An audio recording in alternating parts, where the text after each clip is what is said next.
So chapter 1 is really focusing on emotional intelligence. Now, not many of us really like to hear we're going to train you on emotional intelligence because it kind of seems to come with an assumption that you need training in emotional intelligence.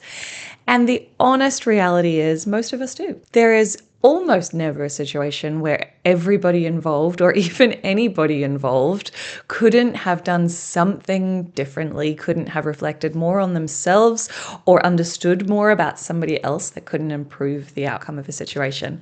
So when I'm doing training for teams and on, interpersonal work with a team, one of the first questions I ask is a little controversial. I sort of stand up there and say, who here thinks I'm here for you? Which of you thinks that, your manager is secretly giving this training program to all of your staff just because they think that you need help with your emotional intelligence?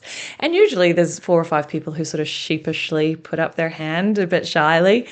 And I just say, look, you guys are fine.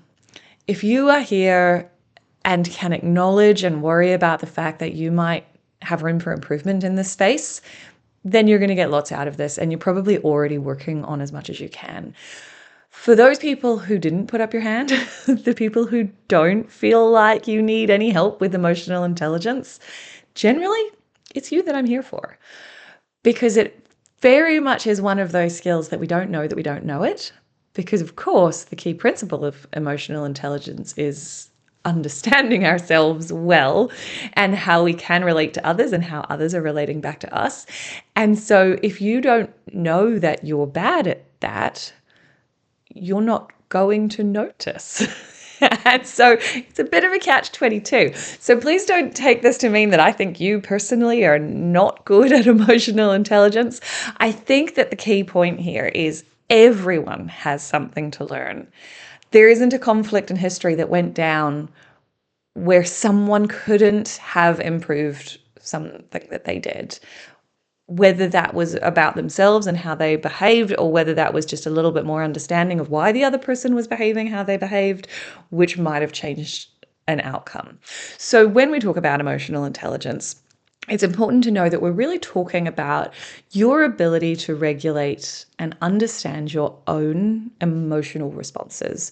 So, for example, knowing when you're going to be triggered by something, noticing the signs in your body that you are being triggered by something, or when you're feeling stressed or overwhelmed, when you're at risk of being a bit snappy, when it's about understanding what your body is doing and how it's reacting to the world around you, and therefore being able to, on purpose, choose your response to that situation or event.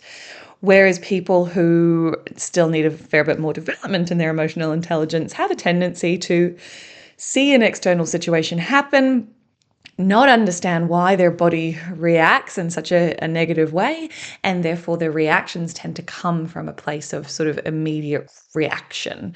And so that's where you see people, snap or respond angrily or road rage, for example. It's people who are not taking the time to assess what's going on in my head and make a strategic choice about what you want to do with what's going on in your head. But as well as that self-awareness and self-reflection piece, emotional intelligence is also the interpersonal intelligence. And that means understanding what's going on for somebody else. So how are we reading their body language? How are we reading their cues? How are we understanding what might be going on for them? Having more understanding of what's likely going to trigger them or has triggered them, or noticing when it's happened. And then being able to adjust our response based on what's happening for them. So it's both intrapersonal, what's going on for us, and how do you want to react based on what's happening in your head? How are you going to adapt your body language, your tone, everything about how you're engaging with something? But also being able to understand someone else's tone and body language and headspace and what's going on for them to also adapt your response in a more constructive way. So it's a pretty big topic, right? And I'm certainly not here to, teach you a degree's worth of emotional intelligence. But the overarching principle for me comes down to being able to notice what's going on in your head and why, and remember to make choices about what you do with that information, but also to be able to have more understanding and compassion about what's going on for others. And one of the ways that we can do this is remembering that other people's perspectives and other people's experiences of a situation are both different to ours and are equally valid. So the reason that we're touching on this is because, frankly, resilience is a team sport, all right? I know we've talked about the fact that this is stuff that you can control, but as an individual, if you are trying to hold up the resilience of yourself and the people around you without a team on your side, then you are going to have to fight much harder to be able to do that. So if we can successfully manage interpersonal relationships as a team, we collaboratively reduce one of the biggest pressures on the resilience and well-being of our team. So a bit like we talked about at the beginning, we've got the bad news, which is resilience as a team sport, and the good news, lo and behold, is also that resilience as a team sport. Because if you've got people doing this with you, if you've got other people who are equally committed to reducing this top 3 cause of burnout and frustration in the workplace, then you're going to be in a much better place to do that together. All right. So I want to give you a scenario in your workplace.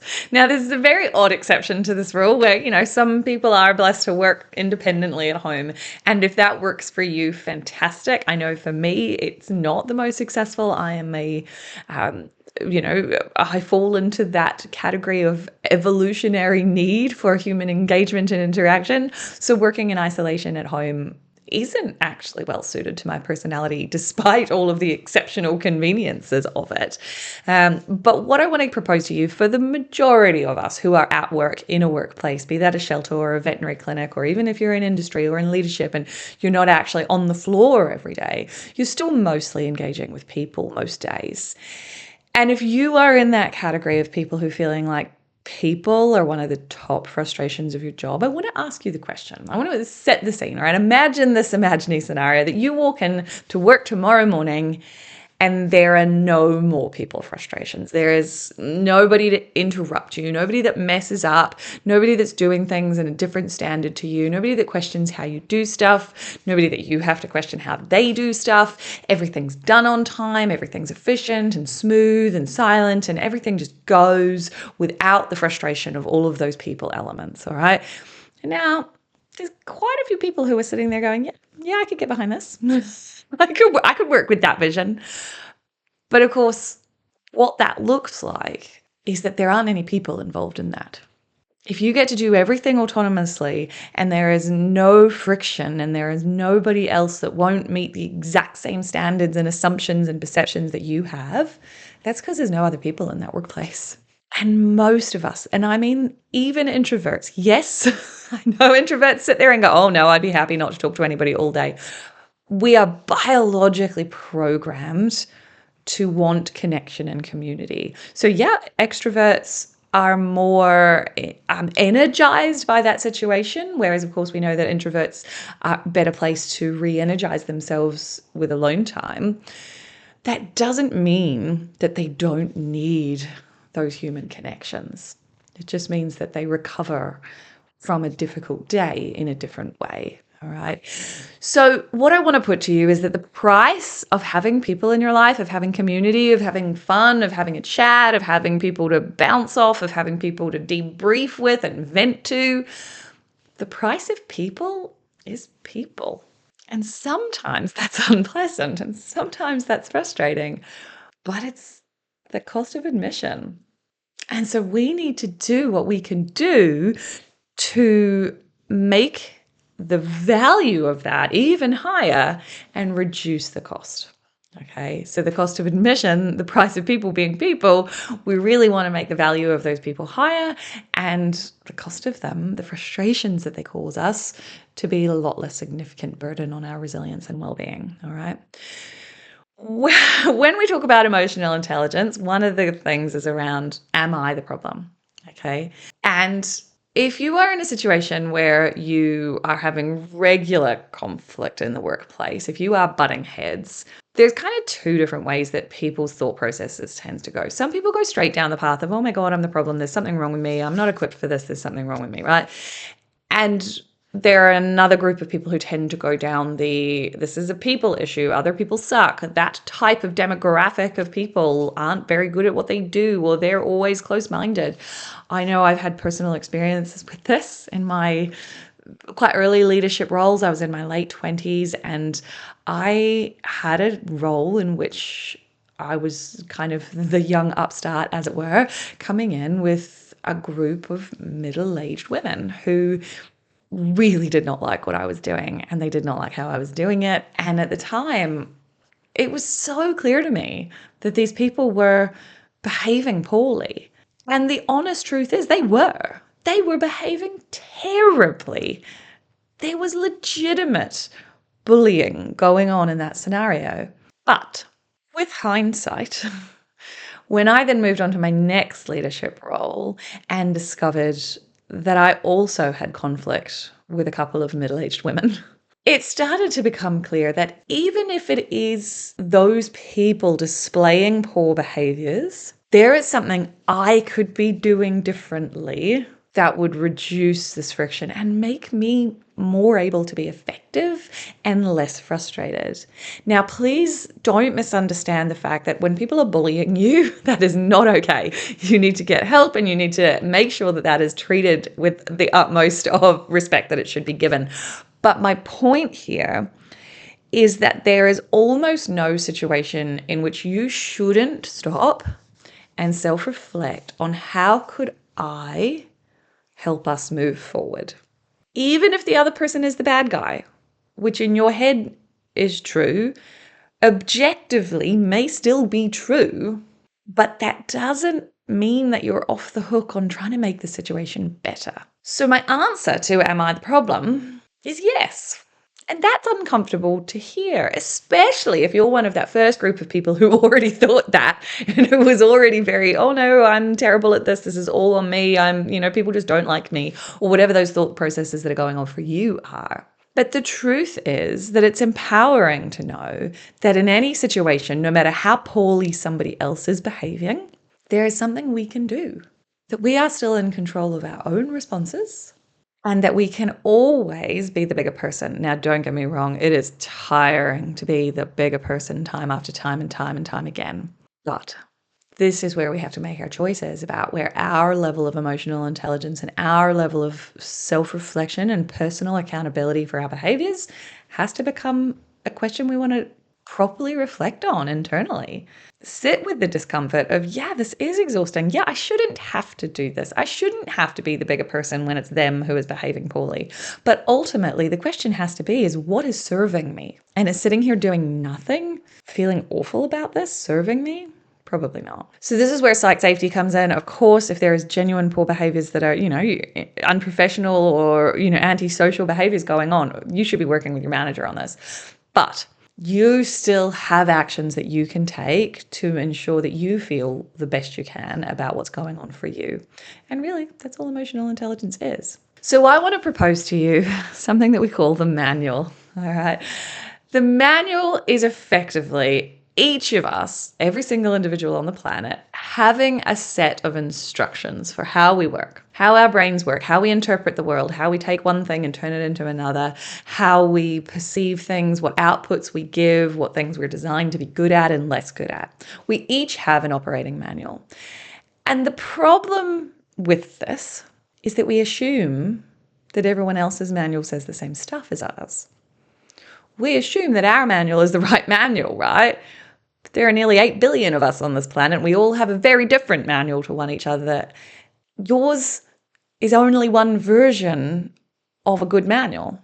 So the best analogy I have for this, forgive me, I did a flowers analogy, so now I'm going to chuck in a cars analogy. But, I drive a 20-something Kia Seltos, right? It's a very standard middle-class, middle-aged mum car. Right? And it suits my role perfectly. I got it in bright orange as my sort of token attempt to be bold. But ultimately, the stage of life that I am at, the Kia Seltos is exactly what I need. And it gets my kid where it needs to go. And it's just the right size to not be too big. I can park it easily, but it'll do a road trip. It fits the dog in, blah, blah, blah. Now, if I take my Kia Seltos to the Kia dealership for its service, they know that I am a busy middle-aged mum, and they're all about efficiency, right? They're customer service and professionalism and efficiency, and it's get you in and how are we going to get you back to your workplace, and we've got a courtesy shuttle to get to you, you get you to work or drive you within 10 kilometers or whatever that looks like. And they're fast and they're quick and they get you in and they get you out, and here's the fixed pricing, right? Great, exactly what I need. And they are experts in everything that could go wrong in my car. Now, I have a good friend that has a 1970-something Ford Mustang. And it is loud and it is obnoxious and I hate everything about it. But she loves it. And it is exactly the car for her. It fits her personality. It fits her lifestyle. It's what she wants. She takes these road trips in it and she feels like she's just epic. And it is her to a T, right? And for her, when she goes to have this Mustang serviced, the people at the service center have the manual for that car, and to a degree, they have the manual for that owner. There's no quick, efficient, get in, get out sort of slickness. It's, you want to talk about your car, let's chat cars, let's compare and contrast and tell you about the car that I had, and I used to have a Mustang, and assume that you might want to see what we're doing in the engine while we're doing these things and come and have a look. And, they don't assume that you just want to drop it and run and go to work. And the thing is, if I took my Kia Seltos to them, not only would they have no idea how to fix my Kia Seltos with all of its digital Android Auto stuff, they'd also annoy the bejesus out of me because they would want to talk and they would want to do all of this stuff and they would talk to me and I would feel insecure about the fact that I didn't know what they were talking about. They would probably talk down to me from the fact that I ignored that weird noise it was making for much too long. And equally, if my friend took her Mustang to my service dealer, they would just be like, yeah, okay, sure. What do you want? And neither of our manuals for each of our cars are wrong. They are the exact right manual for the person. They are the exact right manual for the car and for the car service centers. The cars are both good cars for what we chose them for and what we need out of them. And people are the same. Your manual is right and good for you. But if you go around assuming that your manual is A, the only manual, or B, the better manual, you're going to butt heads. You're going to be frustrated by people not giving you what you need because you're going to get Kia Seltos servicing in a Mustang dealership. So not only are you going to get less out of what you're looking for in life and out of people, the other people are going to be constantly frustrated because you're not what they needed either. And you're trying to force your manual down their throat for whom it is wrong for.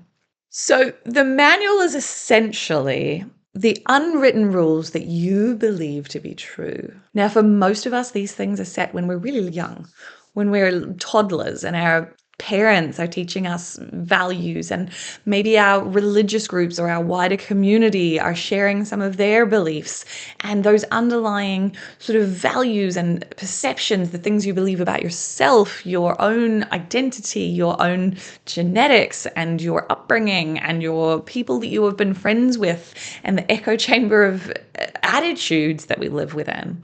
All of those things are making your manual on a day-to-day basis, and they are different to the person next to you.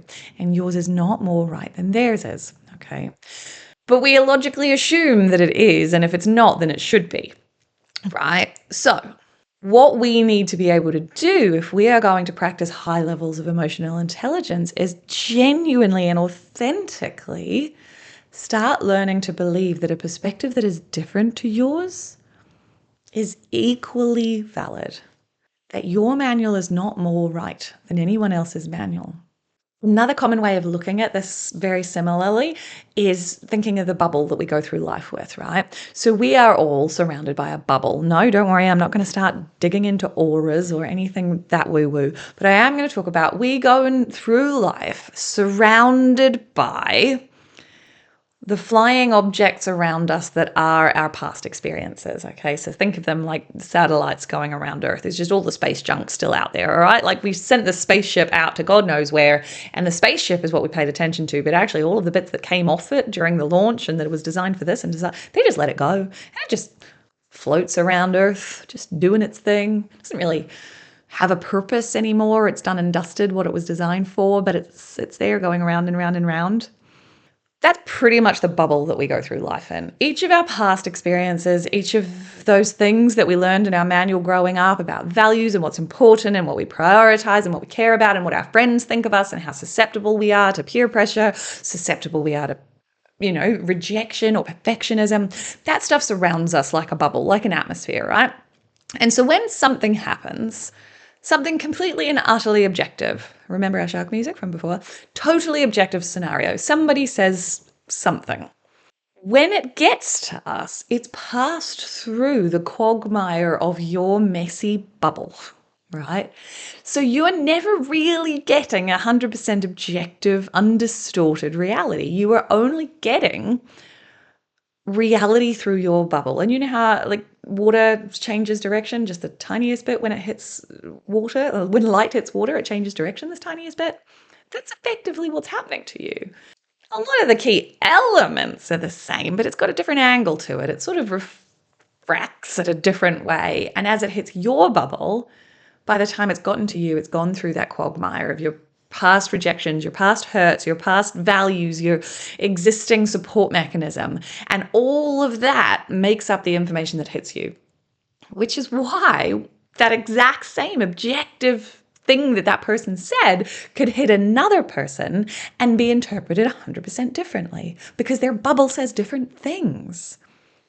So somebody is at reception and they say some nasty comment about how we don't really even care about animals. And one person's bubble takes that and adds it to their sense of identity is about how much they care about animals and the previous nasty thing somebody said last week and the fact that today they've been overwhelmed and that their boss recently, told them that they needed to improve some stuff, or they're accepting that information through a bubble that is different from the receptionist sitting right next to them, who's having a really great day, who's high on extroversion, who is either very new to this industry and isn't used to being the sort of deflating of people talking to you like that, or has been in this industry a very long time and is just like, yeah, that's just what people say when they're grieving, and I understand that. It's got nothing to do with me.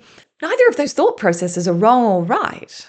It's the bubble that we interpret them through that matter how they hit us, which gives us a responsibility when we are actually choosing things that we are going to say or actions that we are going to take, and not just assume that because we said it one way and we meant it one way, that is how it will be received.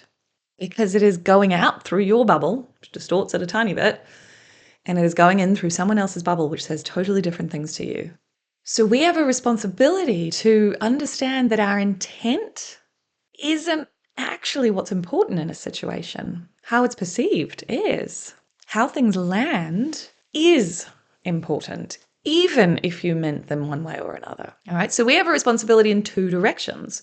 We have a responsibility to acknowledge that if something I say offends somebody, that's on me, not on them, right? They are allowed to be offended. Just because you found the joke funny doesn't make it appropriate if it was somebody else was uncomfortable about that. But equally, we have a responsibility when somebody says something, not unprofessional. We're not talking about being sexist or racist or, unprofessional, but when we're talking about things that could land in a way that trigger us, which objectively might not been meant that way, we do have a responsibility to try really hard to pause and analyze what did that hit in my bubble before my brain interpreted it.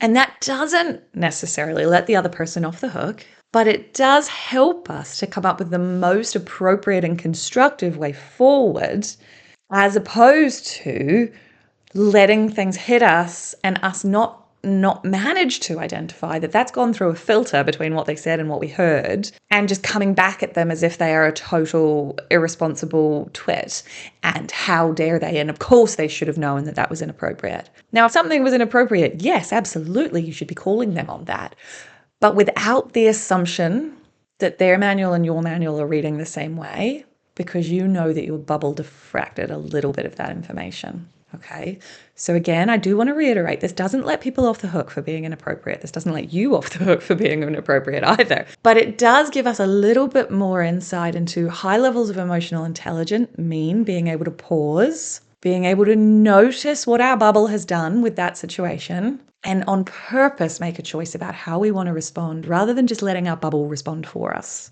So here's some questions for you, just to check, all right? Don't believe me yet that you've got a manual that's different to someone else's. I do these sorts of trainings with teams quite regularly, and we regularly do this sort of, we'll put up your hands if, and obviously we're on one-on-one scenario here, so you're not going to necessarily put up your hand. But I do want you to think about the scenarios in which your manual might be different to someone else's. So here's a good one. Working overtime is just par for the course of being a high-level professional. True or not true? For some people, that just naturally is, yeah, of course. I always knew that this wasn't going to be a 9 to 5. That's totally correct perspective. But so is, hang on, no. You pay me for a job, I deserve to be able to go home and let that job go. Both of those things are true. But when we assume that everybody else should think the same as us, that's where we run into trouble. What about being on time to a meeting is how we show respect? And if you're late, then it means you don't respect my time. There's often a vast proportion of the population who puts up their hand on that one. But there are always quite a few people who go, oh, no, I'd never really thought of it like that. I'm just bad at time management. It has nothing to do with what I think about the other person. I'm late for everybody, even the people I love. Both valid perspectives. But if we believe that everybody thinks the same as us, we miss the fact that we're frustrating people, right? What about unsolicited advice is only for interfering mothers-in-law? You should keep your opinion to yourself unless I ask for it. Some people pretty high on that list. Yep, I don't want to know. If I didn't ask you for help, back off. Whereas other people are like, oh no, if you notice something that I could do better, please, absolutely you should tell me. I really want to hear it. Both valid. Now, sometimes you actually need to just give unsolicited advice because you're in a collegial or leadership position where that's your responsibility. But knowing that whichever of those options your manual says might not be the same manual as the other person is really helpful. What about asking for help as a sign of weakness? What does your manual say on that? There's usually a difference in demographic stereotypes here, but luckily we do seem to be erring towards, in a room full of people, few people put up their hand on that one. A lot of people are starting to recognize that that is not true, but there are still some that is what their manual teaches them. And no amount of academics of like, that's not on you and blah, blah, blah, blah, they can't undo all of their past experiences and values and the way they were raised. You can't change feelings with objective fact. That's not how humans work. So you start to see that some of those things that you have built up in your head to be things that are fact and that you're right and other people are wrong, they're not. You're just different. And both of those things are true. So when you work with vets, with nurses, with customer service people, with managers, with people of different generations, of different cultures, of different genders, of different family structures and values and priorities and life experiences, you can start to see how there's a quagmire of bubbles to wade your way through. And this is why it's so important to be open-minded to the fact that high levels of emotional intelligence require you to accept that your thought processes are valid, and so are everybody else's. So neither of you are right or wrong. Their perspective is important as yours. Their perspective usually has some benefits to a team too. It's not all disbenefits, no matter what perspective it is. And that you should be careful to choose your words wisely because your intent is not the same as how it is received. It doesn't have to be one or the other as of your fault, but people with high levels of emotional intelligence can recognize that it just because it's not at fault doesn't mean I couldn't do better.